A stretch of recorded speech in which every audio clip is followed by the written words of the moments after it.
Uno de los 12, llamado Judas Iscariote, fue a ver a los sumos sacerdotes y les dijo: ¿cuánto me darán si se lo entrego? Y resolvieron darle 30 monedas de plata.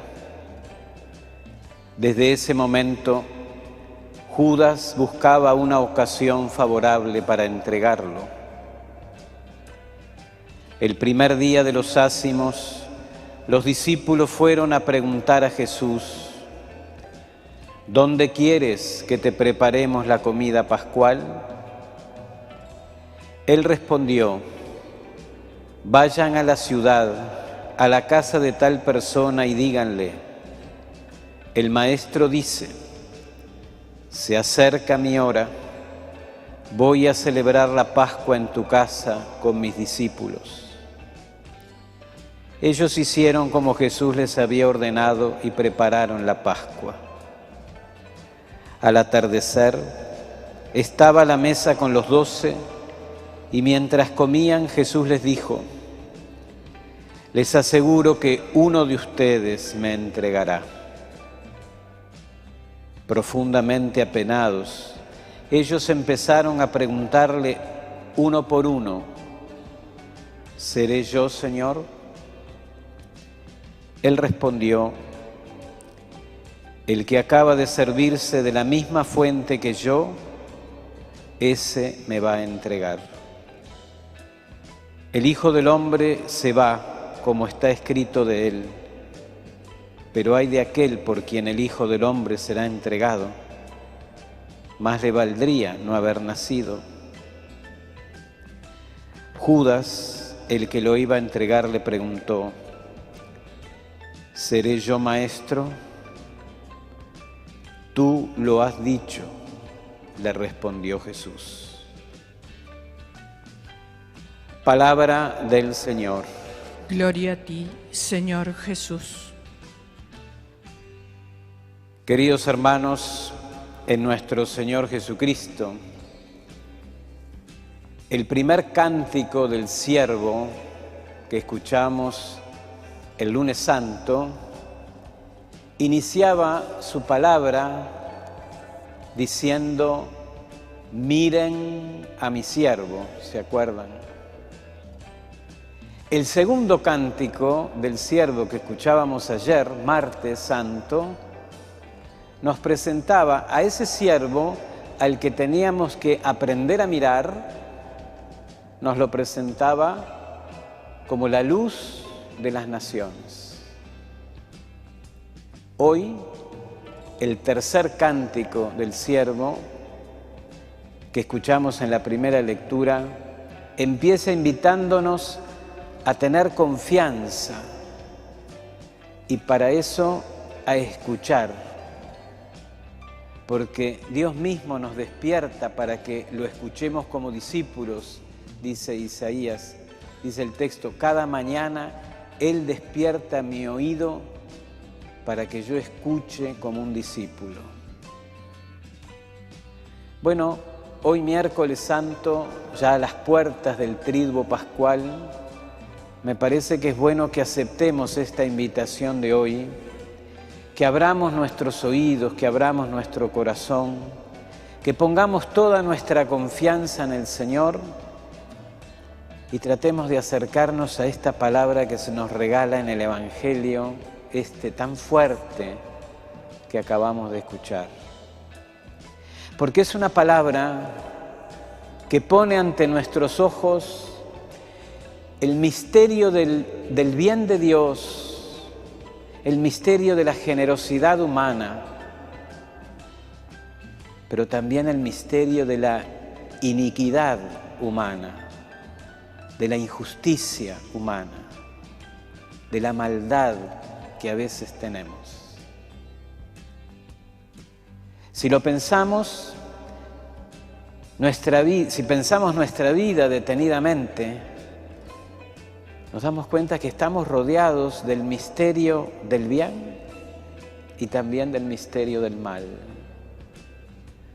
De modo que uno puede preguntarse: ¿por qué tanto bien? ¿Y por qué tanto mal? Y estas son preguntas que hoy las podríamos personificar en Jesús y en Judas. ¿Por qué tanto bien? ¿Por qué tanta paciencia? ¿Por qué tanta misericordia? ¿Por qué tanta mansedumbre? Todo eso podemos preguntarle a Jesús, viéndolo agotado, extenuado en su labor de hacer el bien hasta llegar a la muerte y la muerte de cruz. ¿Por qué tanta dureza? En cambio, podemos preguntarle a Judas. ¿No llegaron a ti los ecos de la misericordia divina? ¿No se te pegó nada de esa dulzura, de la piedad, de la generosidad, de la paciencia, de la ternura de Jesucristo? Nada de eso llegó a impregnar tu corazón. Pero también podríamos preguntarnos ¿para qué? No solo el por qué. ¿Para qué, Jesús? ¿De qué te sirve tu bondad? Esta pregunta casi blasfema.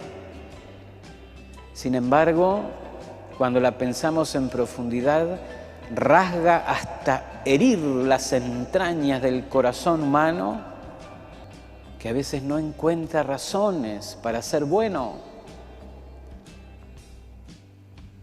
¿De qué sirve, Señor, ser tan bueno si finalmente, si en el último momento también la traición de un amigo visitó tu corazón, visitó tu alma?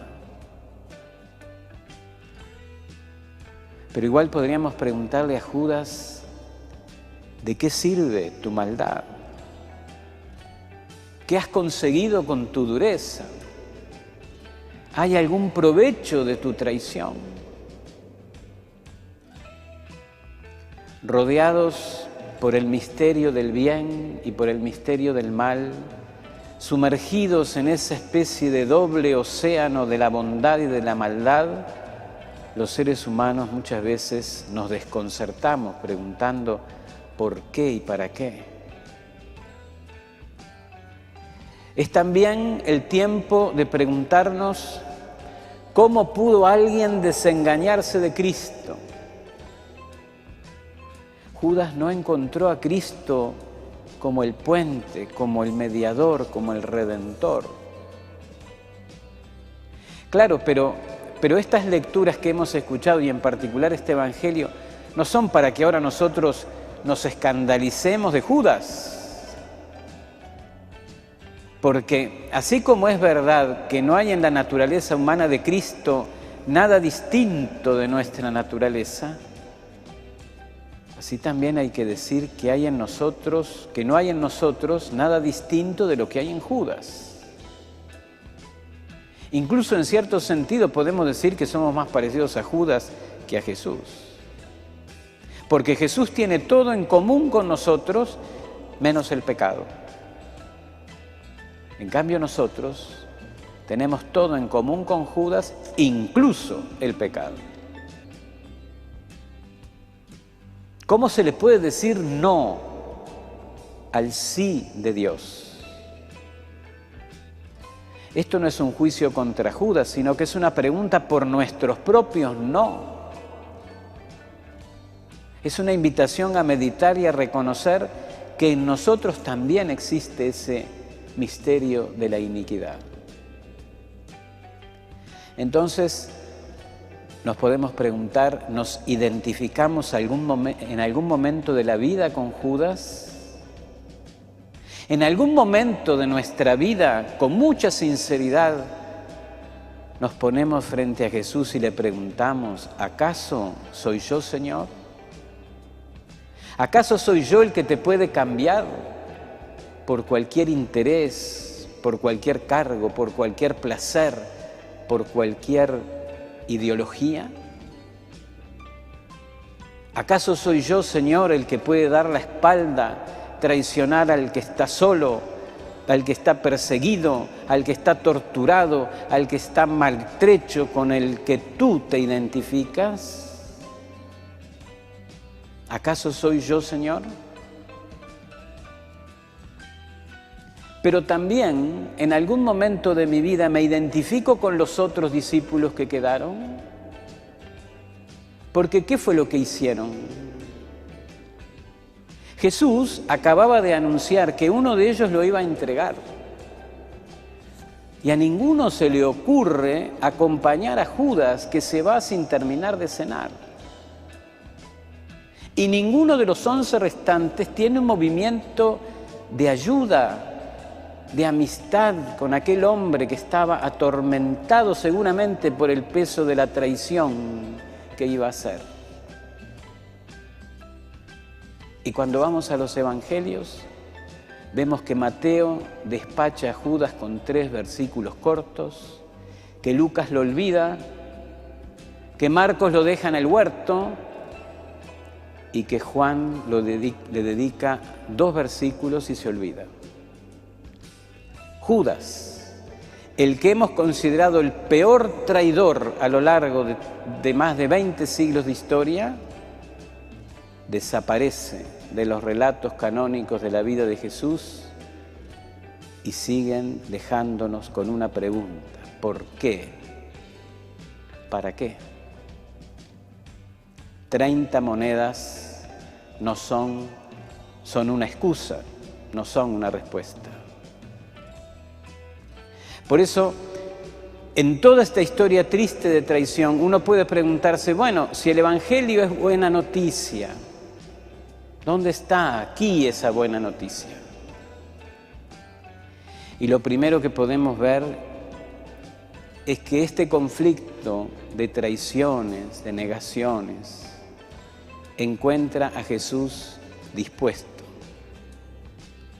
Él ya ha hecho su opción definitiva por el proyecto del reino. Ha escuchado como ese siervo, ha escuchado permanentemente ese amor único del Padre hacia Él y hacia cada hijo. Cada mañana Él despierta mi oído para que yo escuche como un discípulo y ha decidido vivir en sintonía con Él, pase lo que pase. La entrega de Jesús no fue algo improvisado, no fue un acto valiente de un momento, sino que fue la culminación de un camino que hizo transparente para todos el amor de Dios, aunque eso le costó la vida. La buena noticia no es que le pusieron una corona de espinas y lo condenaron a muerte siendo inocente. Eso no es la buena noticia. La buena noticia no es que murió desnudo y humillado delante de su madre. La buena noticia es que todo eso lo hizo y lo padeció por amor. Y la buena noticia es que desde la cruz el Señor nos está diciendo: te conozco, sé quién eres, te acepto, te amo. Estoy dispuesto a sufrir de esta manera por ti con tal de que tu vida se restablezca. Ese es el inmenso amor de Cristo. La buena noticia es que en este escenario Jesús nos diga que se queda con nosotros todos los días en la Eucaristía. Y eso nos muestra la enorme gratitud del amor de Jesús que supera la traición, la negación y la huida de todos sus amigos. Porque el amor de Cristo, la generosidad de Cristo es mucho más que cualquier bajeza y cualquier iniquidad humana.